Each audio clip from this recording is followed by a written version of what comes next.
I'm delighted to meet my right honourable friend and the honourable member for Wickham, who've written an excellent letter to me. Many of the points I hope that he agrees in that letter were answered in my statement about sport, the curfew, non-essential retail, gyms, personal.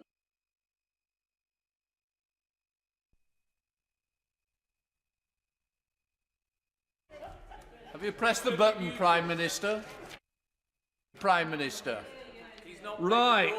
I think we're just going to have to stop for a moment so we can have it checked.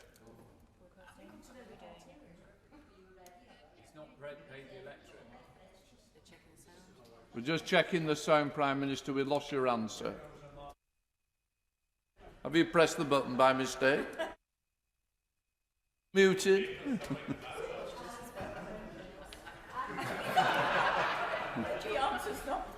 There's nothing wrong now. There's nothing wrong on our end. It's not our end, Prime Minister. It could well be yours. I wonder if Mr. Hancock would like to take over with the answer. Is one of you going to do it or not? So he's looking at each other. Sorry? We're going to suspend for 3 minutes then. OK. In order to allow the safe exit, I'm now going to suspend the House for 3 minutes. Some problem with the sound.